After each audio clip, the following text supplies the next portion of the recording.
Então, a primeira vez que eu estive aqui, eu falei sobre a coragem de sentar à mesa. E no último domingo, falei sobre a coragem de construir relacionamentos a partir dessa mesa. E hoje eu quero aproveitar a oportunidade, né, de estar aqui novamente, numa sequência, e fazer uma síntese dessas duas reflexões que nós tivemos aqui. Nós falamos sobre essa disposição, dessa coragem de construir relacionamentos, e para se construir relacionamentos, a gente precisa partir, primeiro, da coragem de estar à mesa, e o que essa mesa representa. E a partir dali, então, eu entendo que para construir relacionamento baseado em Romanos 12, a primeira coisa, eu preciso de sacrifício e entrega. Eu preciso me entregar, eu preciso me sacrificar pelo outro. Eu preciso andar na contramão da lógica do mercado, daquilo que o mundo diz, daquilo que o mundo tenta ensinar e tenta nos induzir a acreditar.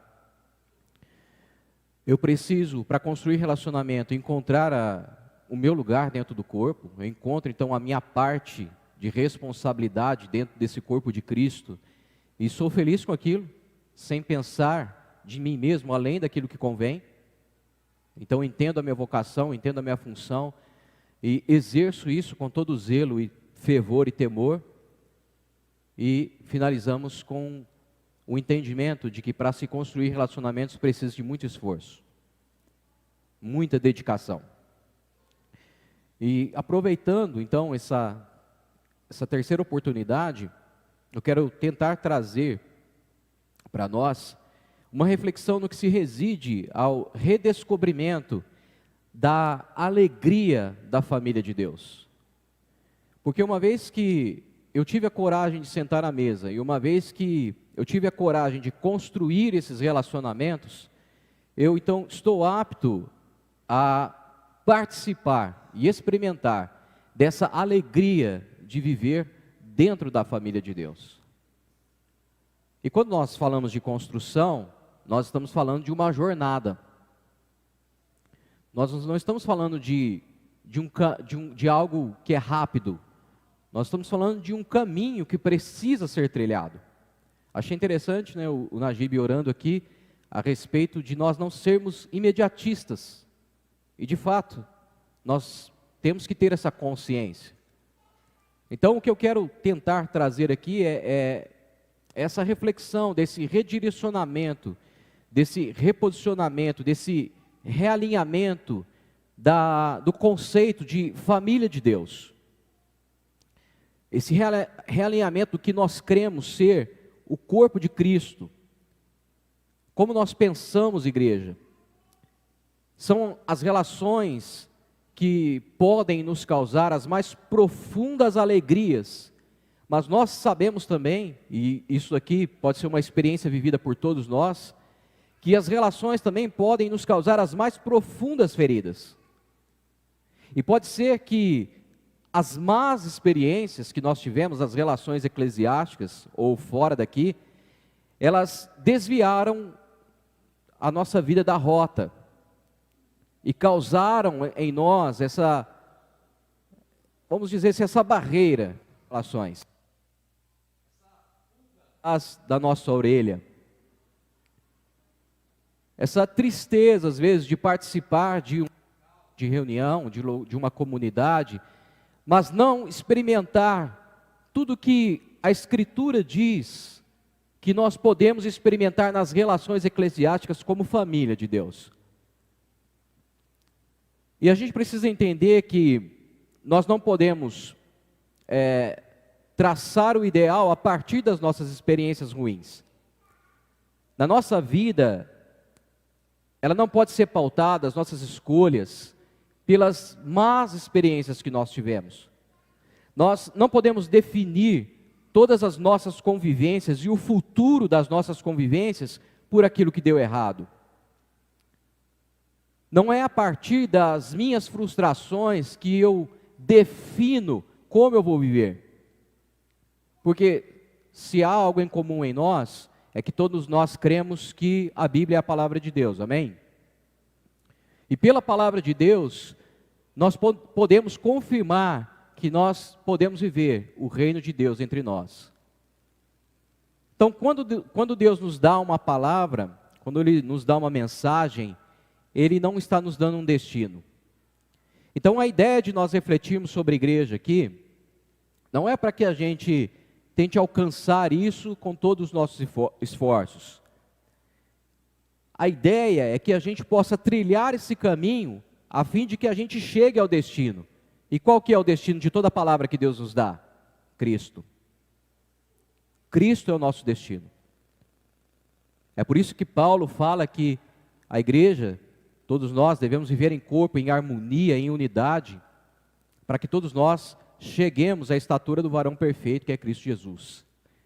Dentro do amadurecimento que nós vamos vivendo dentro dessas relações de corpo. Então, Deus está nos dando uma palavra, não como um destino, mas como uma jornada, como um caminho a ser trilhado. Então, a minha tentativa aqui nessa noite é nessa profunda reflexão, nesse caminho árduo, dentro dessa geração Y que nós temos vivido, como se diz aí fora, que deseja tudo pronto, que deseja tudo para ontem, numa cultura completamente imediatista, numa cultura que quer resultados rápidos, quer imediatismo, numa cultura que não está disposta a correr maratonas, quer correr corridas de 100 metros de 9 segundos, para colocar o seu nome na história. Só que o que nós precisamos entender é que com a igreja é jornada. Com a igreja, a gente não põe o nosso nome na história com corridas de 100 metros. Com a igreja, a gente põe o nosso nome na história com legados. É com jornadas, é com caminhos que a gente põe o nosso nome na história. Então, a nossa cultura, ela é influenciada por essas resoluções mágicas. A igreja, hoje em dia, no Brasil principalmente, no país que nós vivemos, ela está infestada dessas tentativas de resoluções mágicas. A igreja é o berço de muitas heresias para tentar resolver os nossos problemas de forma mágica. Por causa dessa cultura que vive a partir de si e para si, conforme nós falamos a respeito da humanidade dos últimos dias, de acordo com a carta de Timóteo, de Paulo a Timóteo no capítulo 3. A gente vive uma geração pragmática, uma geração que está interessada somente naquilo que dá resultado, e que não se importa com valores, que não se importa com raízes, raízes. Em fincar raízes, em criar raízes. Numa geração tecnológica que promete aproximação, mas que todos nós sabemos que a experiência prática dessa geração tecnológica é que essa é uma geração que promete aproximação, mas é uma geração completamente desconectada de relações. E em todos os âmbitos, e em todas as esferas. Uma geração que está preocupada com fórmulas, que alcance objetivos rápidos, mas não está preocupada com processos. Processos. E a gente se encontra no meio de tudo isso. Uma geração que é medida, valorizada e depreciada de acordo com os seus resultados. Constantemente nós estamos sendo avaliados, constantemente nós estamos sendo depreciados e valorizados por aquilo que a gente obtém de resultado ou por aquilo que a gente gera de resultado. E geralmente a gente entra nessa lógica e começa a viver a nossa vida para tentar corresponder a essas avaliações. Nós vivemos tentando corresponder à expectativa do outro. Nós não queremos frustrar os outros. Nós não queremos decepcionar os outros. E aí nessa lógica, nessa busca desenfreada, pelo resultado, pela tentativa de agradar a todos, a gente corrompe valores, a gente corrompe princípios, a gente corrompe relações. Porque quando a gente tenta andar pela verdade, pelo princípio e pelas relações, a partir dessa construção que eu falei no domingo passado, isso provavelmente vai prejudicar a nossa imagem. E ninguém quer ficar mal com ninguém. Essa é a grande realidade nossa, dos nossos dias. E aí quando a gente traz isso para a experiência comunitária, quando a gente começa a falar de vida comunitária, como nós temos falado aqui, nessas 3 experiências e reflexões que nós vivemos aqui, nós carregamos toda essa carga conosco, toda essa lógica, tudo aquilo que eu tenho falado aqui. E por causa dessas experiências trágicas que nós tivemos, muitas vezes, nós criamos defesas em nós para não vivermos as mesmas experiências, o que é natural para todo ser humano. É natural, mas também é um grande perigo, porque todo extremo é perigoso. Por isso que a nossa vida, a nossa regra de fé e prática é a Escritura, porque o Evangelho sempre vai nos chamar para o equilíbrio. E a gente sempre tenta trabalhar pelo equilíbrio. Então, na tentativa de que com essa palavra e a releitura das Escrituras, a gente exerça o equilíbrio, eu gostaria de compartilhar essa mensagem com vocês. Coragem para ser corpo, além do CNPJ. Abra sua Bíblia comigo em Marcos, capítulo 9.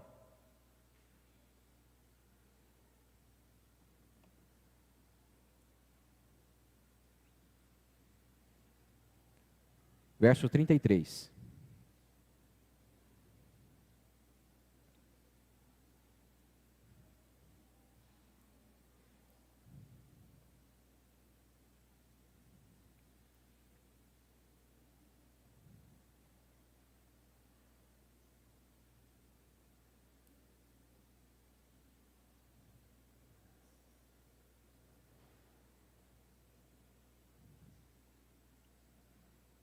Todo mundo achou?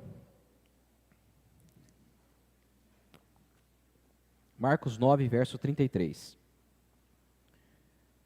E chegaram a Cafarnaum, diz o Evangelho, quando ele estava em casa e perguntou-lhes: o que vocês estavam discutindo no caminho? Mas eles guardaram silêncio, porque no caminho haviam discutido sobre quem era o maior. Verso 35. Assentando-se Jesus, chamou os 12 e disse: se alguém quiser ser o primeiro, será o último e servo de todos. E tomando uma criança, colocou-a no meio deles, pegando-a nos braços, disse-lhes: quem recebe uma dessas crianças em meu nome, está me recebendo, e quem me recebe, não está apenas me recebendo, mas também aquele que me enviou. Verso 38. Mestre, disse João, vimos um homem expulsando demônios em teu nome, e procuramos impedi-lo, porque ele não era um dos nossos. Não o impeçam, disse Jesus. Ninguém que faça um milagre em meu nome, pode falar mal de mim logo em seguida, pois quem não é contra nós, está a nosso favor. Eu digo a verdade, quem der um copo de água a vocês em meu nome, por vocês pertencerem a Cristo, de modo nenhum perderá a sua recompensa. Agora vá um pouquinho mais à frente, aí no capítulo 10, no verso 35.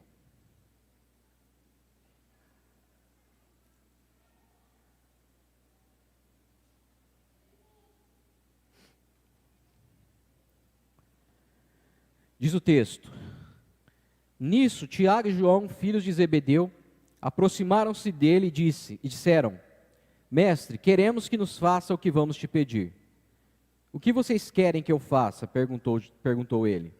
Eles responderam: permita que na tua glória nos assentemos um à tua direita e outro à tua esquerda. Disse-lhes Jesus: vocês não sabem o que estão pedindo. Podem vocês beber o cálice que eu estou bebendo, ou ser batizados com o batismo com que estou sendo batizado? Podemos, responderam eles. Jesus lhes disse: vocês beberão o cálice que eu estou bebendo e serão batizados com o batismo com que eu estou sendo batizado. Mas o assentar-se à minha direita ou à minha esquerda não cabe a mim conceder. Esses lugares pertencem àqueles para quem foram preparados. Quando os outros 10 ouviram essas coisas, eles ficaram indignados com Tiago e João. Jesus os chamou e disse: vocês sabem que aqueles que são considerados governantes das nações as dominam, e as pessoas importantes exercem poder sobre elas. Não será assim entre vocês. Ao contrário, quem quiser tornar-se importante entre vocês deverá ser servo, e quem quiser ser o primeiro deverá ser escravo de todos, pois nem mesmo o Filho do Homem veio para ser servido, mas para servir e dar a sua vida em resgate de muitos. Amém, irmãos? 2 textos para a gente pensar hoje à noite. Marcos capítulo 9, Marcos capítulo 10. No primeiro texto, nós temos Jesus perguntando acerca de uma discussão entre os discípulos, e essa discussão, se você ler versos anteriores, é justamente sobre isso: quem que é o maior, quem que é o mais amado, quem que é o mais chuchu de Jesus, né? E aí, eles ficam envergonhados, e Jesus pega uma criança e fala: ó, quem quiser ser grande, quem quiser ser o primeiro, tem que se tornar como essa criança. Logo em seguida do texto, tem uma afirmação de João, falando assim: ó, a gente viu um cara expulsando demônio, e a gente proibiu ele.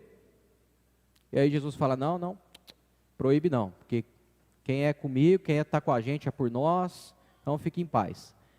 No capítulo 10, a gente tem 2 discípulos, já vindo dessa lógica de mercado: a gente quer ser grande, nós queremos estar perto de Deus, nós queremos sentar à direita. Então Jesus, faz um favor para a gente, coloca Tiaguinho e Joãozinho aqui do seu lado aqui. E aí Jesus fala: vocês vão beber o cálice que eu estou para beber? Vamos, ó, estamos juntos, hein, Jesus, é nós.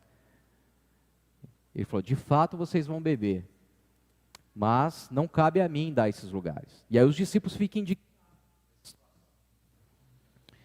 indignados. E aí Jesus novamente relembra eles: olha, quem quer ser grande tem que servir. Porque vocês estão acostumados com a lógica do mundo. Vocês estão acostumados que as autoridades governem e tenham autoridade sobre vocês. Mas no reino não vai ser assim. Então, quando eu falo na questão de nós sermos corpo, além do CNPJ, eu estou me referindo a não somente ser uma placa, não somente ser uma instituição, não somente ser um local onde a gente se encontra aos domingos, ou dias semanais. Quando eu falo sobre isso, eu tenho em mente que eu estou querendo muito além daquela religião aparente que o apóstolo Paulo diz para Timóteo no capítulo 3. Aquelas pessoas. Então, quando eu estou falando de ser um corpo de Cristo, além do CNPJ, eu estou falando de nós sermos mais do que uma estrutura física, mais do que um ponto de encontro, que nós temos estrutura, nós temos ata, nós temos CNPJ, mas nós não temos vínculos, não temos relações, não temos conexões. Então é sobre isso. A minha ideia não é ir contra o CNPJ, não é ir contra ser a estrutura física, mas é ir, de fato, como diz o tema da mensagem, é ir além disso. Ir além de um lugar de aparência, onde a gente veste a nossa túnica de bom moço, mas não há humildade, não há transparência, não há relação. Então, nessa breve reflexão, com tudo isso em mente, com essas informações como pano de fundo, a gente precisa pensar sobre esse realinhamento de forma bem sucinta. E quando a gente pensa nesse realinhamento, o que significa ser corpo além do CNPJ, a gente tem que trazer para a nossa conversa a criação. o conceito de trindade. Então, trindade é um conceito teológico, onde se definiu que Deus é um ser triuno, mas é um. E muita gente tem uma confusão em relação a essa trindade. E talvez essa confusão é o que nos trava de ser um ensino que gerou uma má compreensão no conceito de trindade. A gente pode ser vista muitas vezes em nossas orações. Por exemplo, a gente inicia a oração ao Pai, e no meio do processo a gente confunde, se dirige ao Cristo e ao mesmo tempo ao Espírito Santo. É mais ou menos quando a gente vai tentar orar quando está com sono. Jesus abençoa os meus pecados, perdoa Satanás. A gente traz essa confusão. Jesus, eu oro em nome de Jesus. Ué, Jesus, eu oro em nome... Como é que é esse negócio? Então, quando a gente fala de conceito de trindade, a orientação bíblica é que a oração ela tem que ser direcionada ao Pai, que é Deus, em nome do Filho, ou seja, mediada por Jesus, sob a condução do Espírito Santo, ou seja, com a ajuda do Espírito Santo. Porque no Evangelho vai dizer que a gente nem sabe orar como convém. Então, trindade é esse conceito dessas três pessoas distintas, mas que é um só Deus. Pai, Deus Filho. Não é um Deus que se expressa de três maneiras diferentes. Não são três deuses divorciados. E não é uma dessacralização de uma dessas pessoas, como afirma os testemunhos de Jeová. A trindade são três pessoas distintas, contempladas em um só Deus. As três pessoas são vistas como Deus, e porque eles são um só Deus, eles contemplam a plenitude desse ser divino, e são eternos. Então, de uma maneira bem simples e bem singela, são faces de um mesmo ser, são três pessoas vistas de três perspectivas diferentes. Então, quando nós olhamos para a trindade na história, nós vemos cada uma delas desempenhando um aspecto na obra da salvação. Então o Pai, o Filho executou, e o Espírito Santo aplica essa salvação na vida das pessoas que conhecem essa salvação e se entregam a Ele. E aí a gente define a doutrina da trindade da seguinte maneira: Deus existe eternamente em três pessoas, Pai e Espírito Santo, e cada pessoa é plenamente Deus, mas um Deus somente. Estão me acompanhando? O que isso tem a ver com a nossa história?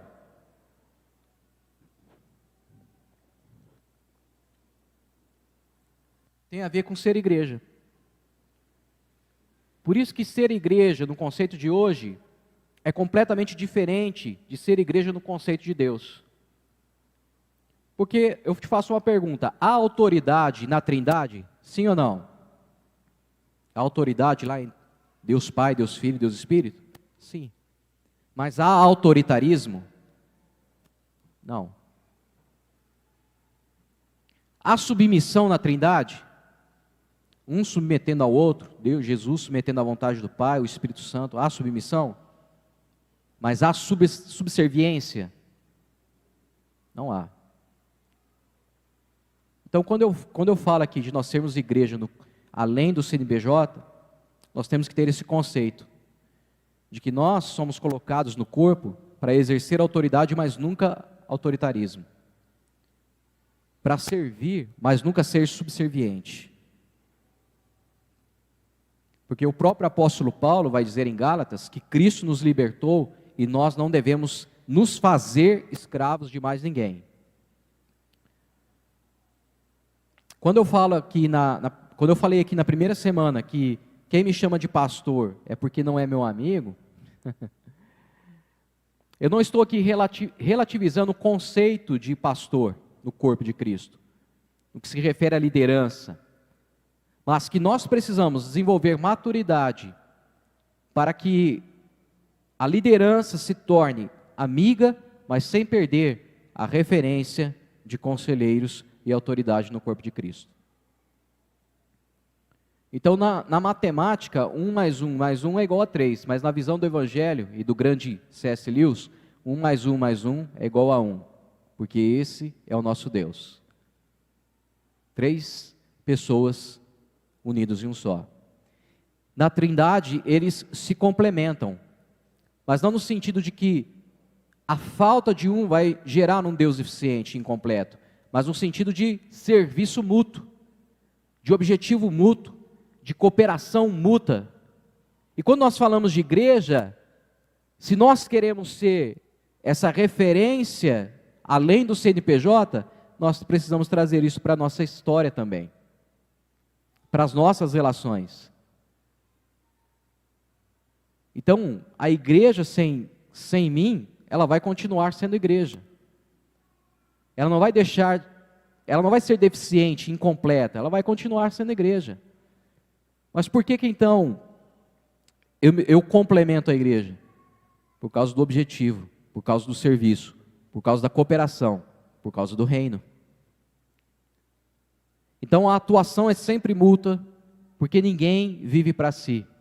O nosso próprio Deus não vive para si. Eles vivem um para o outro. Eles vivem por sacrifício, por entrega. O nosso Deus, distinto dessas 3 pessoas, são atuantes em seus papéis, em suas responsabilidades, tudo aquilo que nós falamos anteriormente, em domingos anteriores. Eles são um pelo outro. Há amor sincero entre um e o outro. Há transparência. Eles vivem a essência do que é ser igreja, do que é ser corpo, indo além do conceito. Estão completamente conectados, são cooperadores uns dos outros. Então veja, se não servimos uns aos outros e ao próximo, o poder do corpo vai morrendo em nós.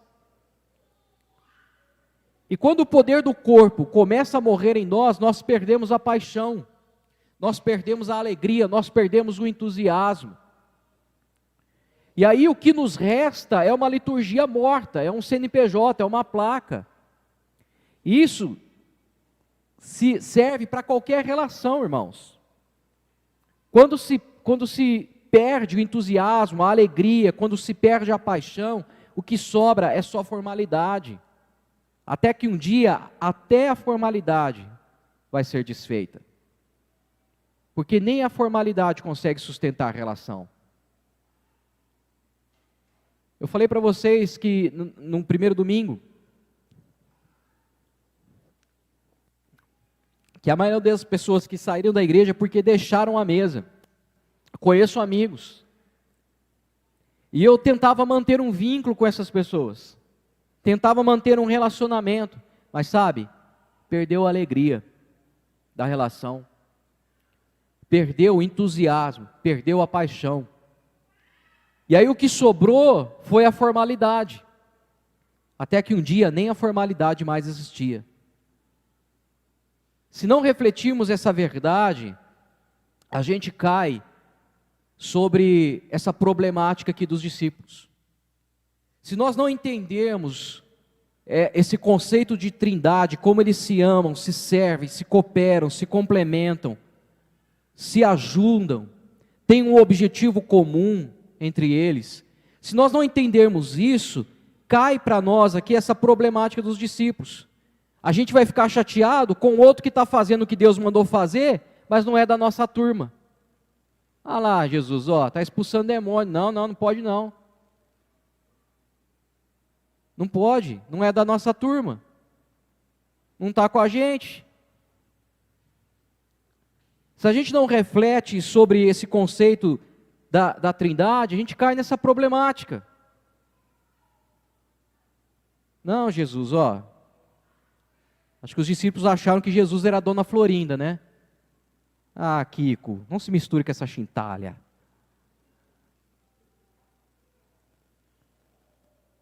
Ou então a gente vai ficar furioso com quem quer mais de Deus, que é o que acontece no capítulo 10.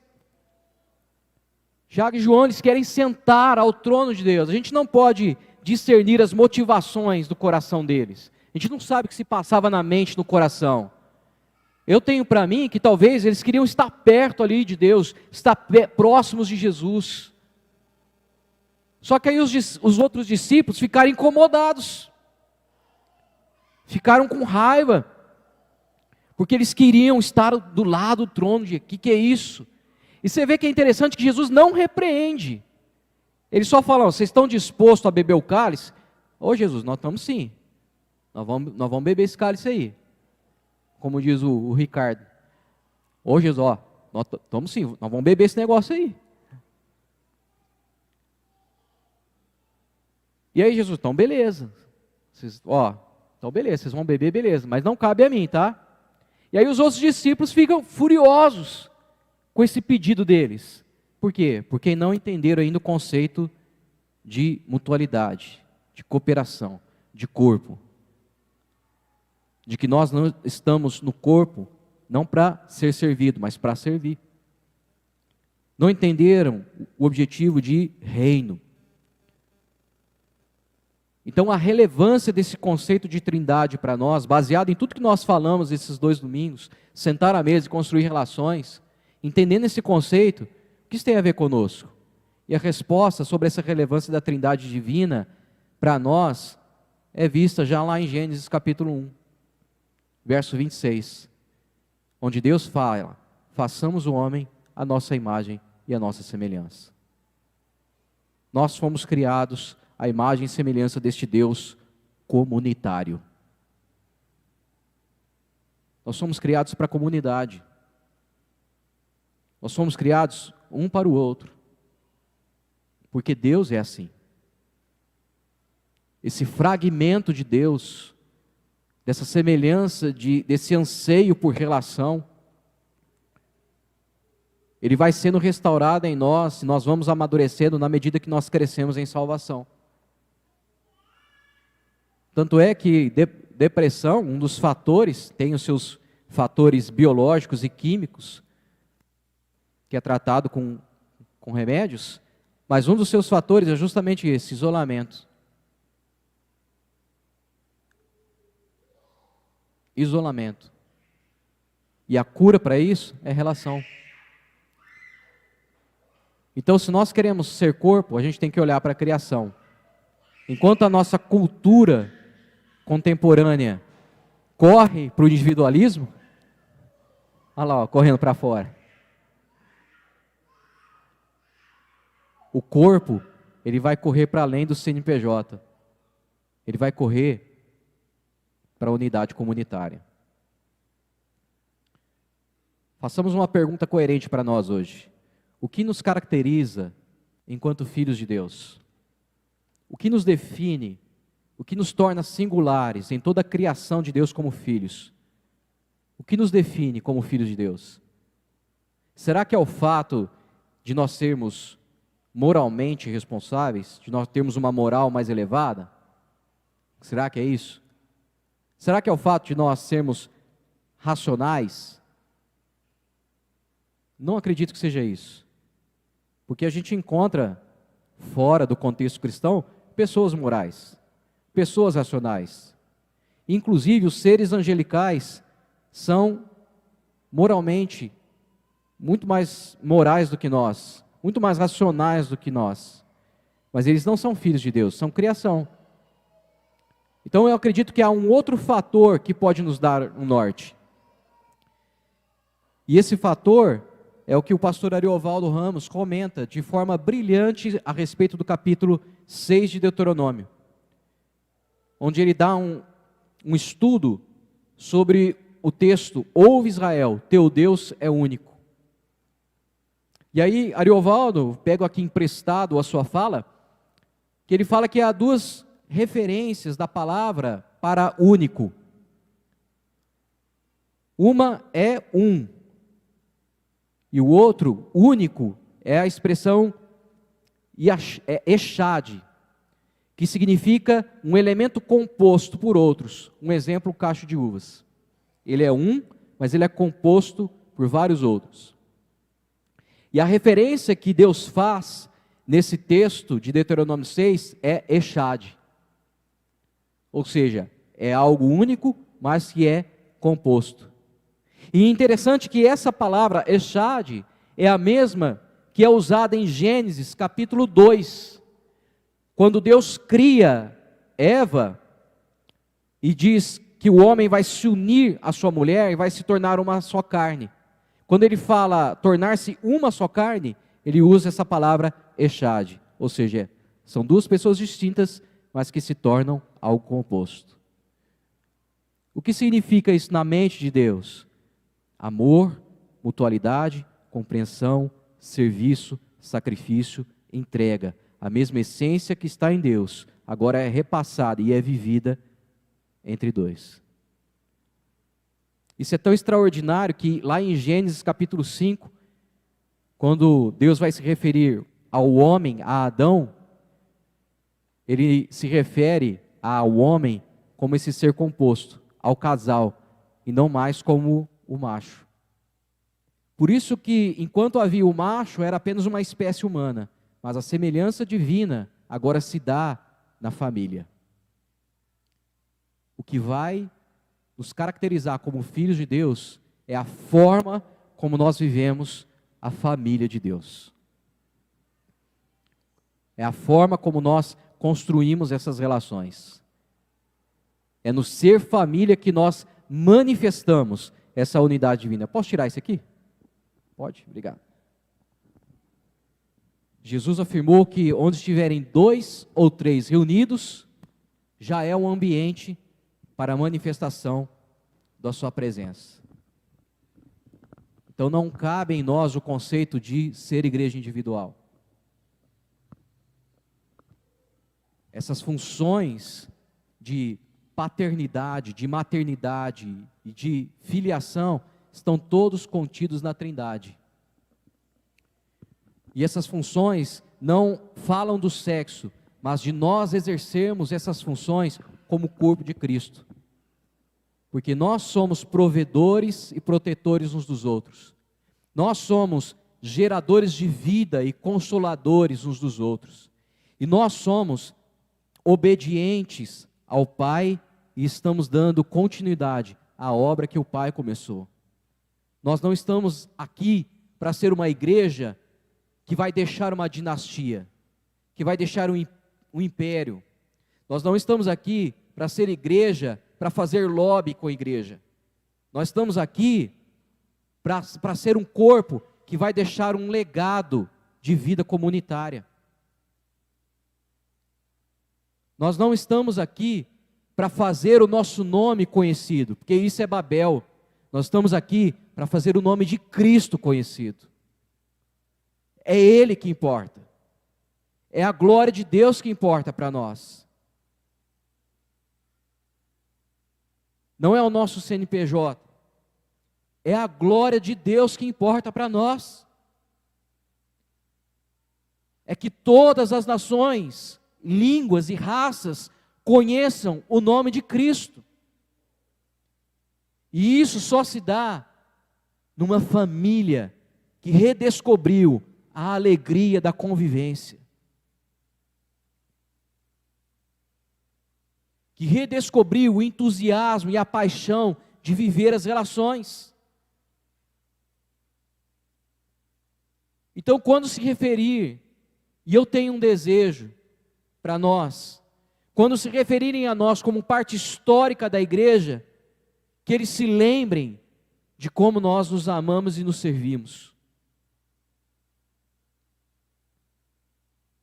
De como éramos amantes da glória de Deus. Como vivíamos as nossas relações para a glória de Deus. E não mais para si, mas para o próximo. Assim esse Deus comunidade, Ele cria uma família, a sua imagem e a sua semelhança, e passa essa obra para ser continuada aos seus filhos, aos seus discípulos. A todos aqueles que chamam-se pelo seu nome. Por isso que a ênfase bíblica na unidade. Por isso que o salmista Davi, no Salmo 133, vai dizer: quão bom, quão agradável é que os irmãos vivam em unidade. Por isso que Jesus ora pela unidade. Deus sempre foi pela unidade. A oração de Jesus diante de Israel, nas portas de Jerusalém, ela olha, Israel, Israel, quantas vezes eu quis te ajuntar, quantas vezes eu quis te unir, quantas vezes, mas vocês são uma geração que matam os seus profetas. Irmãos, divisão só pode acontecer por duas razões: ou é pela verdade, ou é pelo ego. Separação, quebra de relacionamento, só pode acontecer nessas duas condições: ou é pela verdade, ou é pelo ego. Então, o meu clamor, meus irmãos, é que a gente seja mais do que um CNPJ.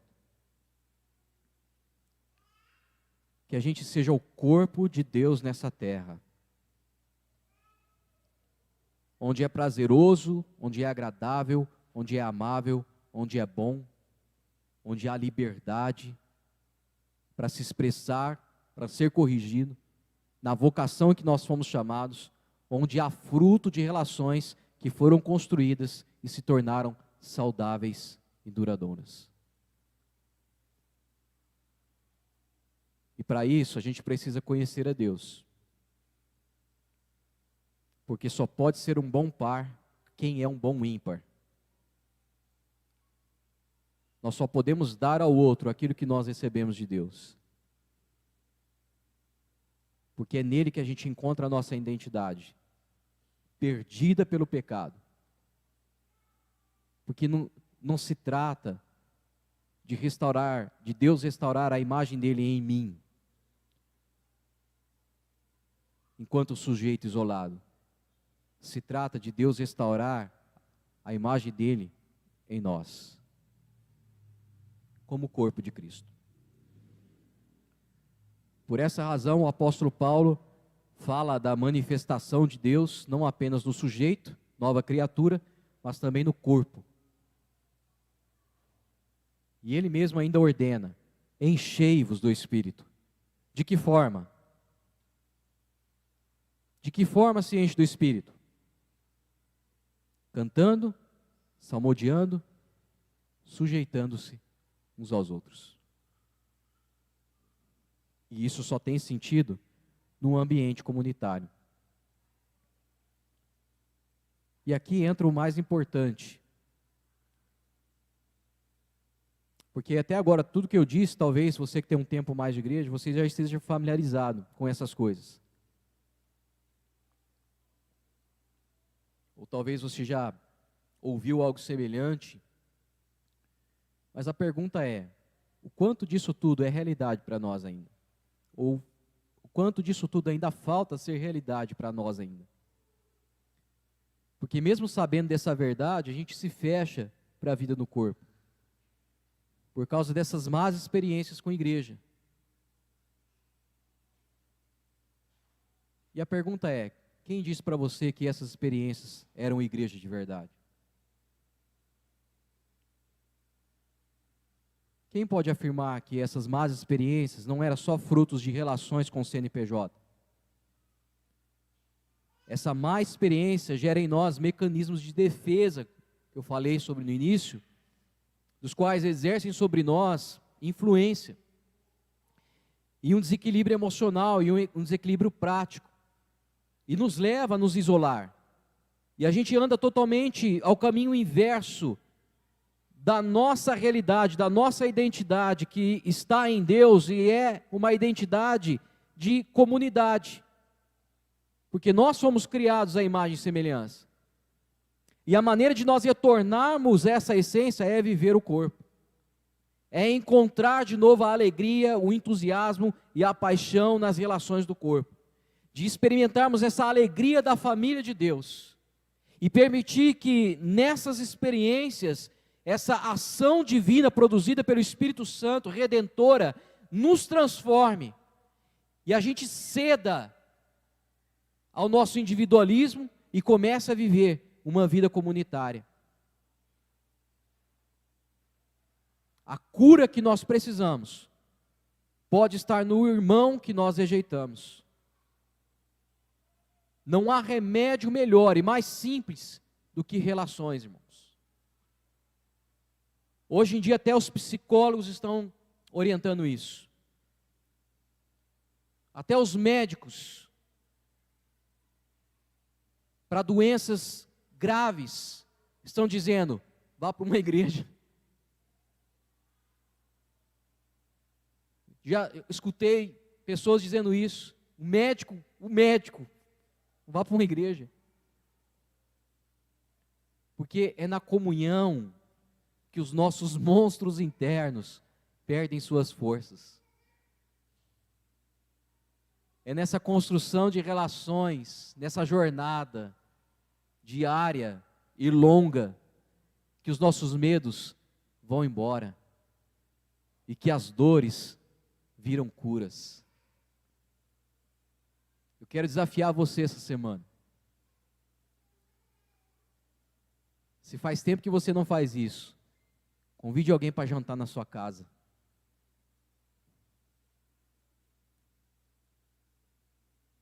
Abrace ele.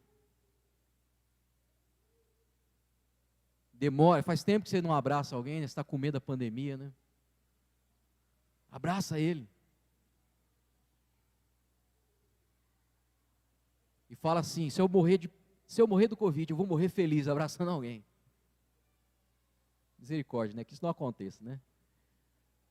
Mas sabe, eu quero desafiar você. Convide uma pessoa do qual você não tem relacionamento, convide ele. Vomite os seus medos lá. Vomite os seus traumas, seus monstros. Se abrace ali por um tempo e ore. Não de uma maneira religiosa, mas sim afetuosa. Deixa essa casca ser quebrada. Ainda que a gente não saiba resolver aquele problema que nos incomoda, é necessário sempre estar perto de um bom amigo de fé, de um discípulo de Jesus, de um membro do corpo. Provérbios 17, verso 17 diz, em todo tempo ama o amigo, e para a hora da angústia nasce o irmão. Discípulos de Jesus não te acusam. Discípulos de Jesus não colocam um fardo maior do que você já está levando.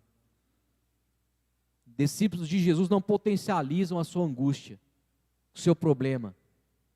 Discípulos de Jesus te colocam frente à verdade, se compadecem, se colocam no lugar e dizem, vamos andar junto. É disso que o texto de Marcos está falando. Marcos 9, que eu li no início aqui, contribui para essa lógica, para viver além do CNPJ.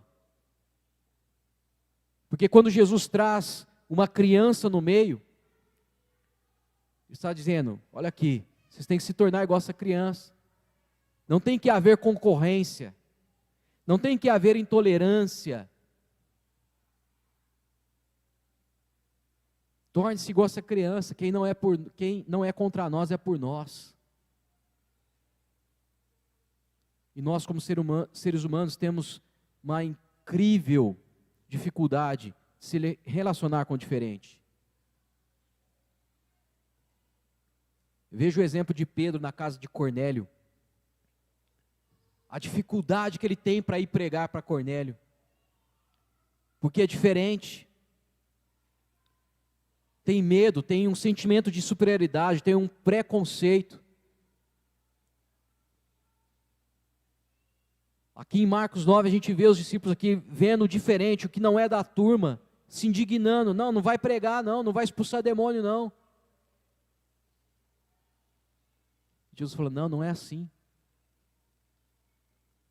Se a gente ler só parte do texto, sem considerar todo o contexto em que ele está inserido, vem à nossa mente o que muita gente já pensou, e que ainda talvez pensa, o conceito do pecado que se refere a mim. Mas Jesus está falando do pecado que se refere a nós, ao outro.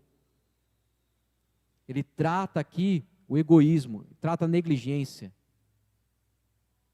O verso chave para nós é o verso 44.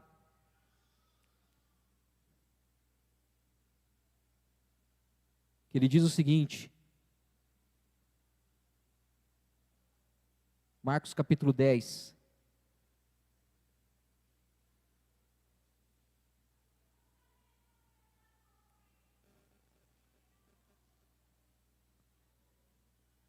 e quem quiser ser o primeiro, deverá ser escravo de todos.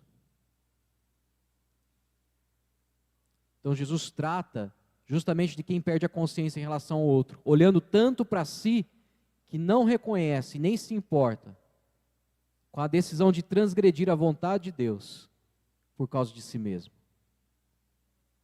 Os mercenários da fé são especialistas nisso. Deturpam o evangelho para adquirir riquezas, projetam no outro suas situações equivocadas, justamente para viver para si. Quero concluir fazendo esse desafio para nós como igreja. A lógica do reino é uma lógica inversa. Nós não estamos no corpo para exercer autoritarismo nem subserviência. Nós estamos no corpo para servir, para ser escravos uns dos outros. Quem quer ser grande, sirva, diminua, exerça o bem, trabalhe para o bem das relações. Porque se a gente trabalha para o bem da relação, nós trabalhamos para o próprio bem do corpo visível de Deus nessa terra. Nós exterminamos o orgulho, nós exterminamos a competição do nosso meio. E se assim o fizermos, a gente manifesta o Senhor. Seja no casamento, seja na família, seja na igreja. Todo mundo vai olhar para nós e ver que há um Deus em Israel.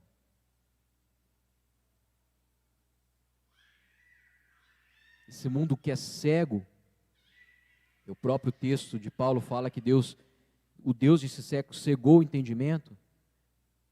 Jesus ao orar em João 17 sobre a unidade, diz que o mundo reconheceria quando a gente fosse um.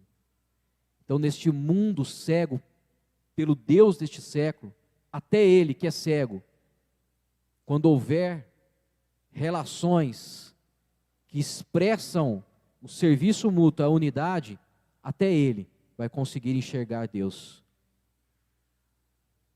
Será que não é isso que falta para a igreja como um todo? Ser corpo, além do CNPJ.